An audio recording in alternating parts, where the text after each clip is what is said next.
Darshan and ಗ್ಯಾಂಗ್ಗೆ ಮನೆ ಊಟದ ವಿಚಾರ ಏನಿದೆ ಅದ್ರ ಬಗ್ಗೆನೇ ಪ್ರಶ್ನೆ ಮೂಡ್ತಾ ಇದೆ. ಕೋರ್ಟ್ ಹೇಳಿತ್ತು ಹೌದು ಕೊಡ್ರಿ ಅಂತ, ಆದರೆ ಸರ್ಕಾರ ಮತ್ತು ಜೈಲಿನ ಅಧಿಕಾರಿಗಳು ಇದ್ರ ಬಗ್ಗೆ ಪ್ರಶ್ನೆ ಮಾಡಿದ್ರು. ಯಾಕಂದರೆ ನಾವು ಅವ್ರಿಗೆ ಕೊಟ್ಟರೆ ಬೇರೆ ಬೇರೆ ಕೈದಿಗಳು ಕೂಡ ಜೈಲಲ್ಲಿರೋರು ನಮಗೂ ಕೂಡ ಮನೆ ಊಟ ಬೇಕು ಕೊಡಿ ಅಂತ ಕೇಳ್ತಾರೆ. ಇದರಿಂದ ತೊಂದರೆ ಆಗುತ್ತೆ, ನಾವು ಅದನ್ನು ನಿಭಾಯಿಸೋಕ್ಕಾಗೋದಿಲ್ಲ, ಬೇಡ ಅಂತ ಕೇಳಿದ್ರು.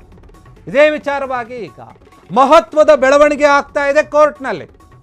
ಮನೆ ಊಟದ ವಿಚಾರವಾಗಿ ರೇಣುಕಾಸ್ವಾಮಿ ಹತ್ಯೆ ಪ್ರಕರಣಕ್ಕೆ ಸಂಬಂಧಪಟ್ಟಂತಹ ಆರೋಪಿಗಳಿಗೆ ವಾರಕ್ಕೊಮ್ಮೆ ಮನೆ ಊಟ ಅಂತ ಹೇಳಲಾಗ್ತಾ ಇತ್ತು.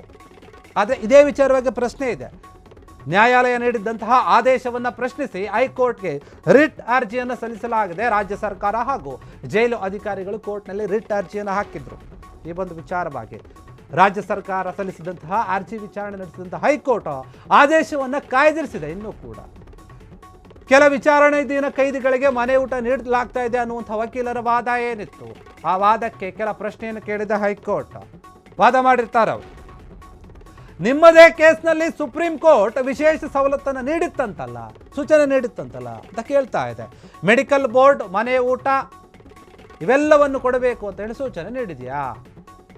ಕೈದಿಗಳಿಗೆ ಮನೆ ಊಟದ ಬಗ್ಗೆ ಮಾರ್ಗಸೂಚಿ ರೂಪಿಸಲಾಗ್ತಾ ಇದೆ ಹೀಗಂತ ಹೇಳಿ ನ್ಯಾಯಮೂರ್ತಿ ಎಂ ನಾಗಪ್ರಸನ್ನ ಅವರಿದ್ದಂತಹ ಹೈಕೋರ್ಟ್ ಪೀಠ ಅಭಿಪ್ರಾಯಪಟ್ಟು ಆದೇಶವನ್ನು ವಿಚಾರಣೆಯನ್ನು ಕಾಯ್ದಿರಿಸಿದೆ.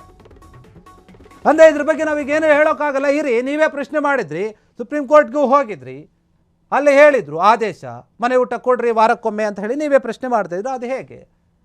ಇನ್ನೊಂದು, ಈ ಜೈಲಿನ ಅಧಿಕಾರಿಗಳು ಮತ್ತು ಸರ್ಕಾರದ ವಾದ ಏನು ಅಂತಂದ್ರೆ ನೋಡಿ, ಒಂದು ವೇಳೆ ಕೊಲೆ ಆರೋಪಿಗಳಿಗೆ ವಾರಕ್ಕೊಮ್ಮೆನೋ ಅಥವಾ ದಿನಕ್ಕೊಮ್ಮೆನೋ ವಾರದಲ್ಲಿ 3 ಸಾಲಿನೋ ಎಷ್ಟು ಸಲ ಆದರೂ ಸರಿ ಮನೆ ಊಟದ ಸೌಲಭ್ಯವನ್ನು ಒದಗಿಸಿದರೆ ಜೈಲಿನಲ್ಲಿರುವಂತಹ ಎಲ್ಲ ಕೈದಿಗಳು ಕೂಡ ಮನೆ ಊಟವನ್ನು ಕೇಳುವಂತಹ ಸಾಧ್ಯತೆ ಇದೆ ಅನ್ನುವಂಥದ್ದು ಜೈಲಿನ ಅಧಿಕಾರಿಗಳ ವಾದ, ಸರ್ಕಾರದ ವಾದ ಕೂಡ. ರಿಟ್ ಅರ್ಜಿಯನ್ನು ಕೂಡ ಹಾಕಿರ್ತಾರೆ. ಕೆಲವೊಂದು ಪ್ರಶ್ನೆಯನ್ನು ಮಾಡಿ ಏನು ಕೋರ್ಟ್ ಆದೇಶವನ್ನು ಕೊಟ್ಟಿರುತ್ತೆ ಆ ಆದೇಶವನ್ನು ಪ್ರಶ್ನೆ ಮಾಡಿ.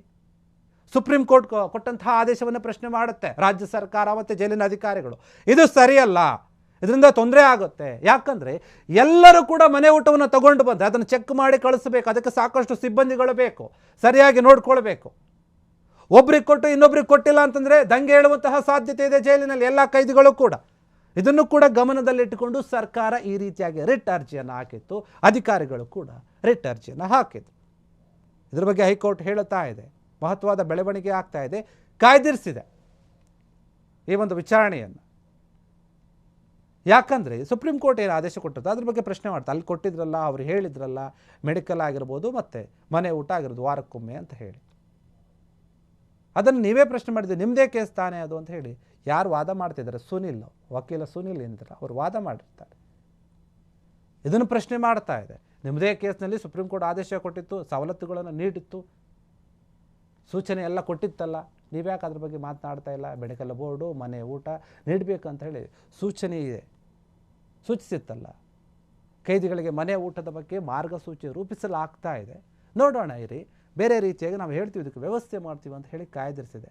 ಮುಂದಿನ ದಿನಗಳ ಇನ್ನೂ ಕೂಡ ಅದು ಡೇಟ್ ಫಿಕ್ಸ್ ಆಗಿದೆ, ಯಾವಾಗ ವಿಚಾರಣೆ ನಡೆಯುತ್ತೆ ಮತ್ತು ಯಾವಾಗ ಆದೇಶವನ್ನು ಕೊಡ್ತಾರೆ ಅಂತ. ಸದ್ಯಕ್ಕೆ ಮನೆ ಊಟದ ವಿಚಾರವಾಗಿ ಇನ್ನೂ ಕೂಡ ಗೊಂದಲ ಇದೆ, ಕೈದಿಗಳಿಗೆ ಸಿಗುತ್ತೋ ಇಲ್ವೋ ಅಂತ ಹೇಳಿ. ಕ್ಷಣ ಕ್ಷಣದ ಸುದ್ದಿಗಳಿಗಾಗಿ ಫ್ರೀಡಂ ಟಿವಿ ಸಬ್ಸ್ಕ್ರೈಬ್ ಮಾಡಿ, ಲೈಕ್ ಮಾಡಿ ಹಾಗೂ ಫಾಲೋ ಮಾಡಿ. ಹೊಸ ಸುದ್ದಿಗಳ ನೋಟಿಫಿಕೇಶನ್ಗಾಗಿ ಬೆಲ್ ಐಕಾನ್ ಮೇಲೆ ಕ್ಲಿಕ್ ಮಾಡಿ.